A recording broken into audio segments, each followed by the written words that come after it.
Biden acabou ampliando a vantagem sobre Trump depois do debate e depois do diagnóstico de Covid do adversário. Foi o que mostrou a pesquisa, um levantamento da rede americana CNN, que apontou que o candidato democrata aumentou a vantagem em relação ao presidente Trump a menos de um mês das próximas eleições. Joe Biden ampliou essa vantagem na corrida eleitoral.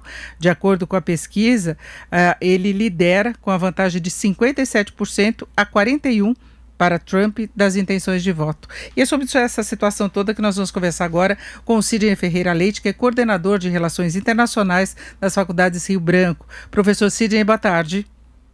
Boa tarde, um grande prazer em conversar com você, Denise, e na nossa Rádio Jovem Pan. Bem, professor, eu queria saber como é que o senhor avalia essa reação junto ao eleitorado, não é, de Trump ter perdido ainda mais espaço para Biden nas pesquisas, mesmo tendo pego a doença, e depois daquele debate, o que foi muito confuso, né? O debate era uma chance que parece-me que o Trump desperdiçou. Ele apostou em desestabilizar o candidato, o seu oponente, taxá-lo como radical de esquerda, como alguém que ficou no Senado 47 anos e não fez absolutamente nada, o que não colou, não é? O Biden, todo mundo sabe, ele não é um radical de esquerda e muito menos foi um senador inoperante, tanto que ele foi reeleito várias vezes e foi um excelente vice-presidente, muito atuante. Então, as ferramentas, as armas que ele usou no debate foram ineficazes, além do tumulto, do caos. Então, ali foi uma oportunidade que ele perdeu. Nós que sempre elogiamos as suas estratégias, né, de grande mobilização, mas ele jogou e jogou errado, não é? O Biden conseguiu manter um autocontrole. E o coronavírus, né, o fato dele, né, também, né, está contaminado, enfim, com o coronavírus, ele trouxe o vírus para dentro da Casa Branca, que é uma agenda muito negativa para ele.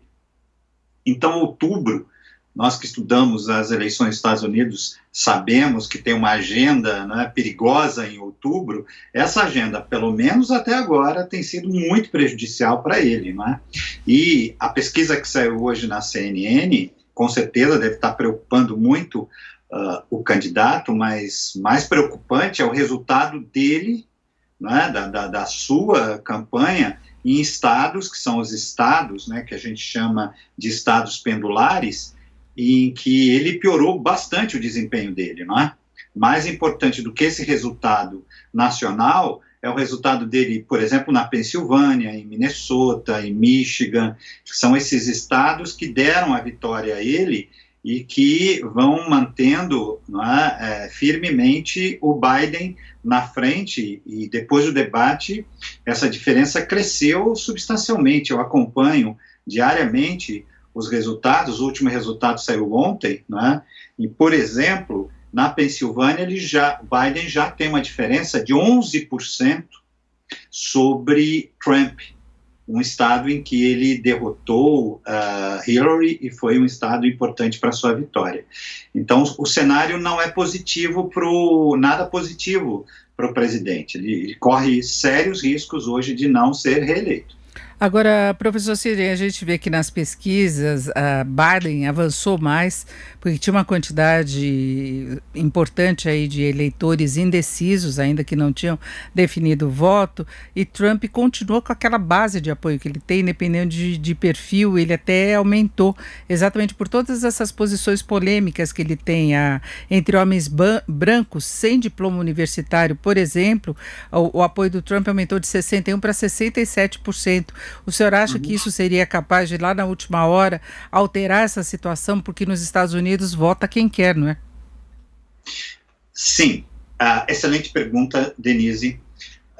Porém, observamos que a estratégia de Biden, nesse aspecto, é bem diferente da estratégia de Hillary Clinton.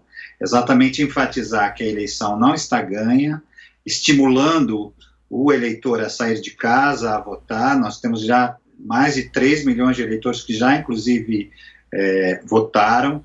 Então, parece-me que o que serviu na eleição anterior como estratégia, né, de focar em um determinado segmento da sociedade americana tem sido ineficaz, principalmente se a gente levar em consideração um aspecto que me parece fundamental, a forte ascensão de Biden entre as mulheres, e essa tendência é crescer, né? Então, as tendências hoje mostram que é muito mais provável um aumento da diferença entre Biden e Trump do que o Trump, né, iniciar uma virada. Quer dizer, essa virada teria por base qual tema da agenda? Não é possivelmente o econômico, porque a pandemia desestruturou a melhor estratégia de Trump, que era até então a recuperação econômica. Geração de empregos também não é parte de uma agenda positiva, pelo menos no momento, né? Então, fazendo uma análise, digamos, mais profunda, fica difícil detectar por onde podemos visualizar tendências de viradas. Quer dizer, as tendências, especialmente nas últimas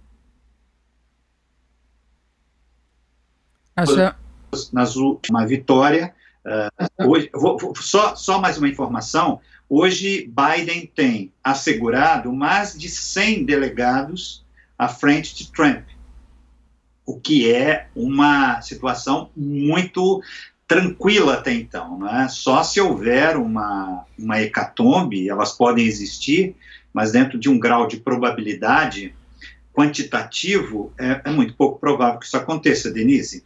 Professor, eu queria até aproveitar para o senhor explicar essa questão dos delegados, porque no caso de Hillary, ela perdeu, apesar de ter votos populares em quantidade maior, né? Tanto que acabou sendo uma surpresa. Eu lembro que quando eu acordei, fui olhar o resultado e tinha dado Trump. Eu falei, mas como assim, se antes a probabilidade maior era da Hillary, inclusive por causa de pesquisas e tudo mais. E o que fez diferença foi exatamente o número de delegados, né? Sim, e delegados nesses estados, esses estados pendulares, Flórida, Pensilvânia, Michigan, né, que são estados que ora votam com os democratas, ora com os republicanos. Um pouco antes das eleições, mais ou menos nesse período, a Hillary estava à frente do Trump nesses estados, né?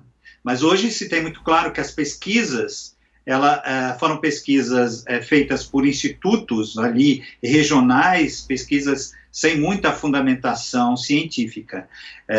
Agora, houve uma mudança significativa em termos de metodologia dessas pesquisas. Elas são muito mais confiáveis do que há 4 anos atrás. E, além disso, a diferença que Biden vem apresentando é uma diferença crescente. Em todos os estados, exceto Ohio, depois do debate, ele praticamente dobrou a diferença percentual. Se era 2, foi para 4, se era 6, foi para 12. Mesmo na Carolina do Norte, que em geral vota republicano, depois do debate houve um crescimento, né? Então, com base nos números, e não apenas uma análise quantitativa, uma análise qualitativa, a agenda do debate, a narrativa do debate dessas eleições tem sido muito favorável a Biden, não é? É claro que ainda temos menos de um mês de campanha, ainda é muito tempo, não é? Então precisamos aguardar, mas trabalhando com o conceito de tendência, há uma tendência relativamente sólida que indica que o próximo presidente a ocupar a Casa Branca nos Estados Unidos, aliás, voltar à Casa Branca agora como presidente, é o democrata John Biden. É o que dizem as tendências. Agora, professor, o debate com os vices, os candidatos à vice-presidência nesta semana, pode alterar? O americano presta atenção nisso? Tem alguma influência? Denise, eu acompanho as eleições presidenciais dos Estados Unidos, eu sou meio precoce, desde as eleições Nixon-McGovern, não é? E esse debate de vice-presidente nunca teve qualquer impacto, não é? Porém, como nós vivemos aí um cenário de muitas transformações, mudanças, isso pode acontecer. Agora, também se a gente trabalhar com o histórico, a vice do Biden é extremamente carismática, se comunica, se fala muito bem, né? Enquanto o Mike Pence é um vice muito apático, né? Então, até nesse aspecto, há uma perspectiva mais favorável a que amanhã a candidata, que inclusive é senadora pela Califórnia, quer dizer, o estado com o maior número de delegados, né, tenha uma performance mais convincente, não é, do que o Mike Pence, não é? Agora, se observa muito o que ela diz também, porque tem tradicionalmente nos Estados Unidos essa questão da reeleição. Trump, agora, se ele for derrotado, seria uma das poucas exceções na história lá dos Estados Unidos de presidentes que não conseguem se reeleger. Agora, dada a idade avançada do Biden, o que se imagina é que ela seria candidata depois, né, e ele não tentaria uma reeleição. Então, talvez chame um pouco mais atenção por causa disso, né? Denise, eu estava exatamente pensando sobre isso. Não sabia que você me faria essa pergunta, mas você tem razão. A idade avançada é de ambos, né? É que Trump já também seria a tem reeleição, uma idade... né, pela segunda. Então, teríamos aí um cenário dentro das possibilidades, né? Então, o debate pode chamar a atenção sobre outro aspecto, sobre esse aspecto.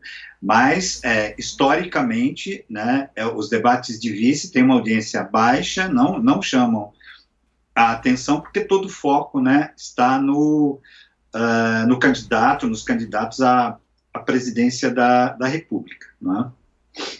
Perfeito, então agora vamos aguardar o próximo debate, ver se Trump retorna também. Ele está sem sintomas, mas ele tem de passar por testes aí que mostrem que ele está com a imunidade adequada para poder participar, né? Em princípio, ele disse que participaria. Biden não vê grandes problemas, aí tem que manter um distanciamento. Aliás, no primeiro debate eles já não se cumprimentaram por causa disso. Não foi por inimizade, foi porque o protocolo determinou que eles não se cumprimentassem nem no começo, nem no final, não é?